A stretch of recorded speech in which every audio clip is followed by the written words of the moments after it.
Hello everyone, welcome to my channel. तो आज हम PYQs करेंगे मराठा एम्पायर से रिलेटेड। PYQs वो जो कि 2025 के एग्ज़ाम्स में पूछे गए थे, SSC एग्ज़ाम्स में। तो शुरू करते हैं।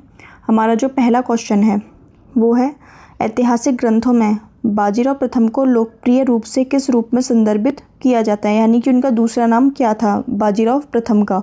तो इसका सही जवाब है option number C, Bajirao Ballal. इन्होंने अपने पूरी लाइफ में टोटल 41 लड़ाइयाँ लड़ी थी और उनमें से एक भी हारे नहीं थे। ये एक गुरिल्ला टैक्टिक्स यानी कि वॉरफेयर था, एक टेक्निक थी वॉर के लिए। उसमें काफ़ी एक्सपर्टीज़ थी इनको, और इनका एक कनेक्शन था बुंदेलखंड के राजा, बुंदेलखंड में जो एक राजा थे, राजा छत्रसाल, उनकी बेटी थी मस्तानी। एक मूवी भी आई थी, आपने देखी होगी, बाजीराव मस्तानी करके, जिसमें मस्तानी बनी थी दीपिका पादुकोण और रणवीर सिंह थे बालाजी बाजीराव। तो इनके साथ उनका कनेक्शन था मस्तानी के साथ। ये किसकी, मस्तानी जो थी वो किसकी बेटी थी, राजा छत्रसाल की, जो कि बुंदेलखंड के राजा थे। और इन्होंने एक स्लोगन दिया था, वो था उतरो उतरो, इन मुग़लों को दिल्ली से उखाड़ फेंको का नारा दिया था। और 1737 में इन्होंने दिल्ली पर हमला भी किया था। नेक्स्ट क्वेश्चन देखते हैं। हमारा नेक्स्ट क्वेश्चन है, किस मराठा शासक ने 1774 में स्वयं को छत्रपति घोषित करते हुए मराठा साम्राज्य की नींव रखी थी। तो इसका सही जवाब है ऑप्शन नंबर सी, शिवाजी महाराज। शिवाजी महाराज ने ही 1774 में मराठा एम्पायर की नींव रखी थी। और इनका जो राज्याभिषेक है वो हुआ था रायगढ़ किले में इनका राज्याभिषेक हुआ था 1674 में। इन्होंने मुग़लों और आदिल शाही के प्रभाव को अपने आप को स्वतंत्र घोषित किया था और स्वराज्य की स्थापना की थी। मुग़लों को और आदिल शाही के प्रभावों को ख़त्म करके शिवाजी महाराज का राज्याभिषेक जब हुआ था, तो उनकी जो राजकीय मोहर थी वो किस भाषा में थी, तो वो संस्कृत भाषा में थी। और इनकी काउंसिल ऑफ मिनिस्टर जो थी उसको किस नाम से जाना जाता है, तो वो अष्टप्रधान के नाम से जाना जाता है। नेक्स्ट क्वेश्चन देखते हैं। हमारा नेक्स्ट क्वेश्चन है, प्रथम आंग्ल मराठा युद्ध निम्नलिखित में से किस संधि के साथ समाप्त हुआ था। तो जो पहला एंग्लो मराठा वॉर था, इसका ये हुआ कब था, तो ये 1782 में ख़त्म हुआ था, यानी कि 1775 से लेके 1782 तक ये वॉर चला था। और ये जो ख़त्म हुआ था तो इसमें एक संधि हुई थी जिसे क्या कहा जाता है, ट्रीटी ऑफ सालबाई। इसे ट्रीटी ऑफ सालबाई के साथ ख़त्म हुआ था। और इस युद्ध में जो लड़ रहे थे, एक तरफ थे मराठा और दूसरी तरफ थे ब्रिटिश ईस्ट इंडिया कंपनी। तो इन दोनों की जो मध्यस्थता की थी वो की थी सिंधिया घराने के जो महाराज थे, महादजी सिंधिया ने इन दोनों के बीच मीडिएटर का काम किया था। और उन्होंने एक संधि करवाई थी दोनों के बीच में, जिसका नाम था ट्रीटी ऑफ सालबाई। और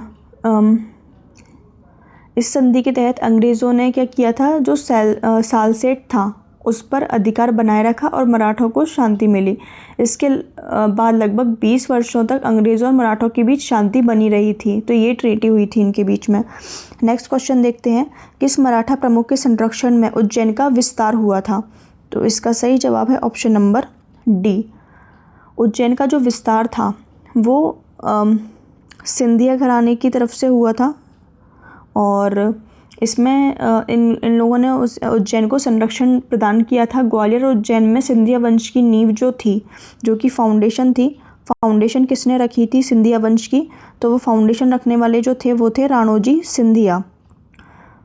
इस वंश के जो सबसे शक्तिशाली शासक हुए थे वो थे महादजी सिंधिया, जिन्होंने सालबाई की संधि भी करवाई थी। किसके बीच, ब्रिटिश ईस्ट इंडिया कंपनी और मराठों के बीच में, पहला जो आंग्ल मराठा युद्ध हुआ था उसके बाद। और इन्होंने ही नॉर्थ इंडिया में मराठाओं को वापस से पुनर्जीवित किया था। राजधानी जो थी सिंधिया वंश की, वो सबसे पहले जो इनिशियल कैपिटल थी वो थी उज्जैन, और इसके बाद इन्होंने ट्रांसफ़र कर ली थी कहाँ पर, ग्वालियर में। और सिंधियाओं ने उज्जैन के कई प्राचीन मंदिरों जैसे कि महाकालेश्वर मंदिर का रेनोवेशन भी और उन्हें उसको प्रोटेक्ट भी करके रखा हुआ है। ठीक है, नेक्स्ट क्वेश्चन देखते हैं, बाजीराव प्रथम के पिता कौन थे। तो सही जवाब है इसका option number B, Peshwa Balaji Vishwanath. Peshwa पद जो था बालाजी विश्वनाथ को मराठा साम्राज्य का दूसरा संस्थापक भी कहा जाता है। किसे? पेशवा बालाजी विश्वनाथ को। पहले जो थे वो तो छत्रपति शिवाजी महाराज थे, और दूसरे जो फाउंडर थे किसके? मराठा साम्राज्य के, वो बालाजी विश्वनाथ थे, पेशवा बालाजी विश्वनाथ, जिन्होंने पेशवा पद को वंशानुगत, हेरिडिटी और सर्वे सर्वा बनाया। इन्होंने मुगल बादशाह जो था फर्रुख शियार 1719 में से मिलकर एक ट्रीटी की, जिसे मराठों का मैग्ना कार्टा भी कहा जाता है। और इन्होंने छत्रपति शाहू जी महाराज को मराठा गद्दी सुरक्षित करने में सबसे महत्वपूर्ण डिप्लोमेटिक मदद की थी। और बालाजी विश्वनाथ का जो निधन था वो कब हो गया था? 1720 में। और इसके बाद उनके जो बेटे थे बाजीराव प्रथम, जो जिन्हें हमने पहले क्वेश्चन में डिस्कस किया था, ये उनके बालाजी विश्वनाथ के बेटे कौन थे? तो वो थे बाजीराव प्रथम। नेक्स्ट क्वेश्चन देखते हैं। हमारा नेक्स्ट क्वेश्चन है, मराठा राज्य में प्रधानमंत्री का नाम क्या था? तो प्रधानमंत्री का जो नाम था वो था option number B, Peshwa. Maratha kingdom में प्रधानमंत्री को पेशवा कहा जाता था। और छत्रपति के बाद मराठा प्रशासन में सबसे शक्तिशाली और महत्वपूर्ण पद पेशवा का ही होता था। अष्ट प्रधानमंत्री परिषद में पेशवा राजा के बाद दूसरे स्थान पर हुआ करते थे, लेकिन बाद में वे ही वास्तविक शासक बन गए। और उसके बाद 1818 में, कब? 1818 में जब थर्ड एंग्लो मराठा युद्ध हुआ था, तो उसके बाद अंग्रेज़ों द्वारा पेशवा का जो पद है, यानी कि पेशवा को एंड कर दिया गया। इसका एंड कब हुआ इस पद का? तो वो हुआ था 1818 में, तीसरे एंग्लो मराठा वॉर के बाद। नेक्स्ट देखते हैं, शिवाजी अपने विरोधियों के विरुद्ध अक्सर किस सैन्य रणनीति का उपयोग करते थे? तो इसका सही जवाब है, हम सभी जानते हैं इसका सही जवाब, तो वो है option number C, guerrilla warfare. यानी कि गुरिल्ला युद्ध की पद्धति जो थी उसका ही यूज़ करके छत्रपति शिवाजी महाराज स्ट्रेटजी अपनी बनाया करते थे। और वे उनकी सेना पहाड़ी इस युद्ध में, इस पद्धति में क्या होता था कि उनकी सेना पहाड़ी इलाकों, जंगलों और जो जोग्राफिकल सिचुएशन थी उसका फ़ायदा उठाकर एकदम से अपने एनिमीज़ पर हमला कर दिया करते थे। और इसका जो गुरिल्ला वॉरफेयर है उसका एक और नाम बोला जाता है, जिसे बोला जाता है गनीमी कावा। ठीक है, शत्रु को धोखे में रखकर वार करना क्या कहते हैं? गनीमी कावा इसका मतलब है। और शिवाजी ने युद्ध के लिए बड़े पैमाने पर पहाड़ी किलों जैसे कि रायगढ़ हो गया, सिंहगढ़ तोड़ना का उपयोग किया था। नेक्स्ट क्वेश्चन देखते हैं, किस दशक से राजस्थान में मराठा अभियानों ने रियासत पर गंभीर दबाव डाला और उनकी आगे विस्तार पर रोक लगाई? तो इसका सही जवाब है ऑप्शन नंबर डी, 1740 में। राजस्थान की जो रियासत थी उन पर मराठों ने 1740 के दशक में गंभीर दबाव डालना शुरू किया था।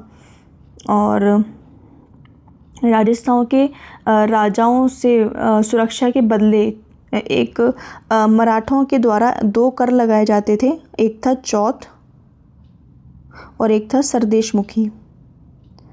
तो जो ये कर किस लिए लिया जाता था कि किसी राजा को, मान लीजिए कोई स्टेट है, वहाँ का जो किंग है उसे हरा दिया और वहाँ पर राज करने की जगह वो लोग उसे एक प्रोटेक्शन देते थे। मराठा एम्पायर उन्हें प्रोटेक्शन देता था और प्रोटेक्शन के बदले उस राजा से टैक्स वसूला जाता था, जिसे चौथ या सरदेशमुखी कहते हैं। ठीक है, नेक्स्ट क्वेश्चन है, छत्रपति शिवाजी महाराज के बाद मराठा साम्राज्य के शासक के रूप में किसने उत्तराधिकार संभाला? तो इसका सही जवाब है हमारा option number C, Chhatrapati Sambhaji Maharaj. Shivaji Maharaj के बाद उनके जो बड़े पुत्र थे यानी कि छत्रपति संभाजी, उन्होंने राजगद्दी संभाली और संभाजी महाराज ने 1680 से लेकर 1600 यहाँ तक उन्होंने शासन किया था। 1680 से 1689 तक उन्होंने शासन किया था। इन्होंने अपने छोटे से शासनकाल में किसका सामना किया था? औरंगज़ेब। उस टाइम पे कौन था? मुग़लों का औरंगज़ेब उस टाइम पे राजा हुआ करता था। औरंगज़ेब ने 1689 में उनकी हत्या करवा दी थी। और इसके बाद संभाजी महाराज के बाद किसने गद्दी संभाली? तो संभाजी महाराज के बाद कमान संभालने वाले कौन थे? उनके जो भाई थे राजा राम, उन्होंने उसकी कमान संभाली मराठा एम्पायर की। नेक्स्ट देखते हैं छत्रपति शिवाजी महाराज के माता पिता कौन थे? तो इसका जो सही जवाब है वो है ऑप्शन नंबर ए, शाहजी और जीजाबाई। शाहजी भोसले एक पावरफुल जागीरदार हुआ करते थे, पहले अहमदनगर और बाद में बीजापुर में आ गए थे। और जो जीजाबाई थी वो काफ़ी साहसी और धार्मिक महिला थी, ठीक है।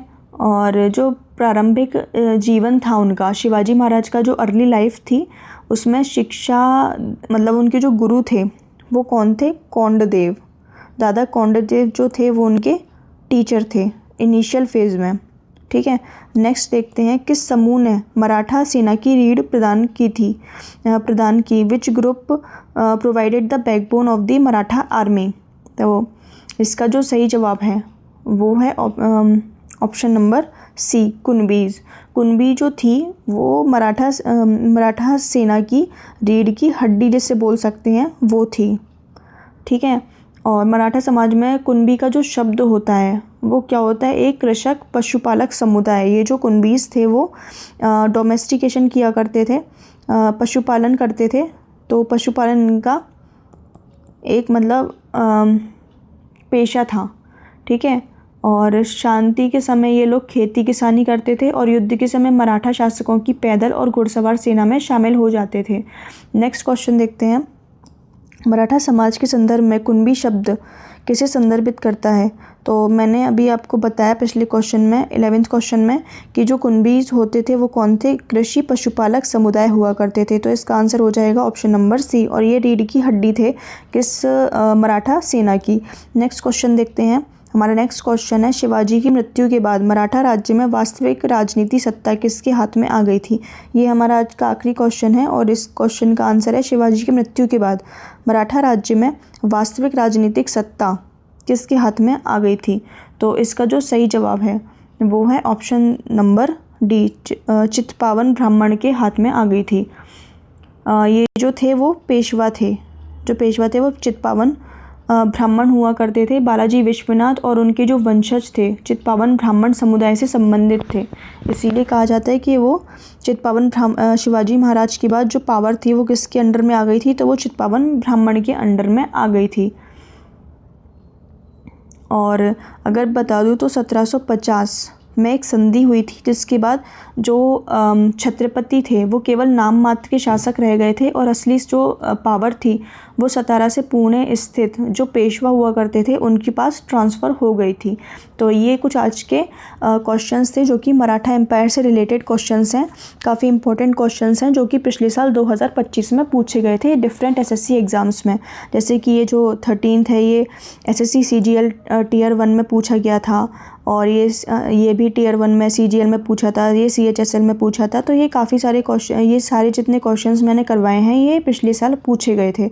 तो काफ़ी इंपॉर्टेंट क्वेश्चंस हैं और हो सकता है इन्हीं क्वेश्चन से आगे और क्वेश्चंस बने। जैसे मैंने हर क्वेश्चन के साथ आपको अलग फैक्ट करवाया तो उसी से रिलेटेड कोई क्वेश्चन बन जाए, तो इन क्वेश्चंस को ज़रूर लगा लीजिएगा। और अगर ये वीडियो पसंद आई हो तो please like the video and subscribe my channel. Thank you so much.